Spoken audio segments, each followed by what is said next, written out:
Harper Audio presents Faery Tales and Nightmares by Melissa Marr, performed by Mia Barron and Kaleo Griffith.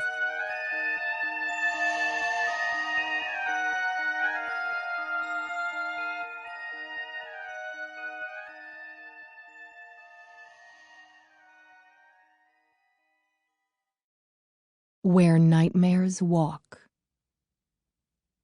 The green glow of eyes and sulphurous breath shimmer in the fog as the nightmares come into range. The horses' steel-sharp hooves rip furrows in the field, trampling everything in their path. "Over here!" my companion dog calls out to them, exposing me.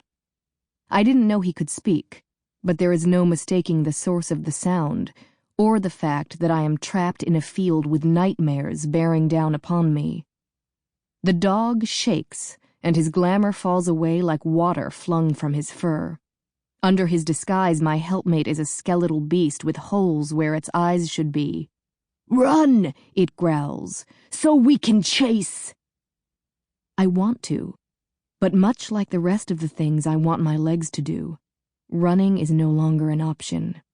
If I could still run, I wouldn't be alone on the night when nightmares walk free. If I could still run, I'd be out in costume trick-or-treating with my friends. I can't run. I hobble toward an oak that stands like a shadow in the fog.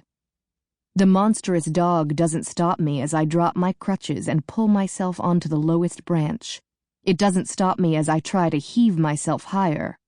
"Faster!" it calls out to the nightmares which are almost upon me. The only question left to answer is whether their running or my climbing is quicker.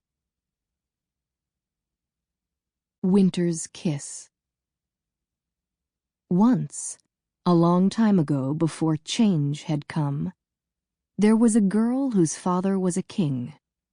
Now this was when there were a great many kings, so Nisha didn't think it strange to be the daughter of a king. And though she had no brothers or sisters, Princess Nisha was happy, but for one thing. Nisha had within her the kiss of winter. When she sighed, her breath rolled out in an icy chill.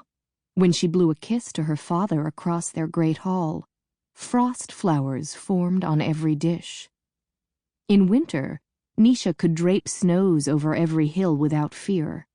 But in the summer, if she forgot herself and blew the white tops of dandelions gone to seed, if she laughed too freely and her cold breath spilled out, she would wither whole fields, blighting the crops her people needed to survive.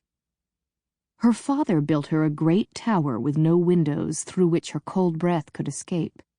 But Nisha wept at being alone and enclosed. So Nisha left her tower and sought out her father in the great hall. Gazing at the fields she could see through the tall window before her, she said, "I do not belong in this place with its long months of warmth and sun."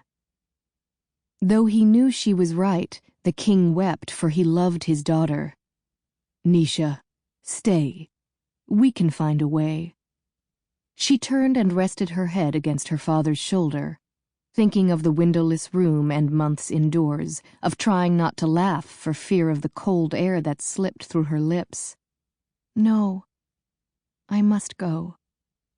The king's warm tears fell onto her cheek, but he said nothing. Nisha didn't sigh or weep. She gazed out the window at the new plants in the fields, wondering why she had been cursed so cruelly. The next morning the king walked his daughter to the edge of the wood. He held her only briefly. "Be safe." After a few silent tears, Nisha clutched her staff and strode off into the dark wood. She traveled for many days. One evening, as she sat on a felled tree, she let her eyes drift closed. She imagined the icy rim that encircled the northernmost edge of the land, hoping she would soon reach it, and worrying she wouldn't find welcome once she did. When she opened her eyes, a great ice... Sample complete. Ready to continue?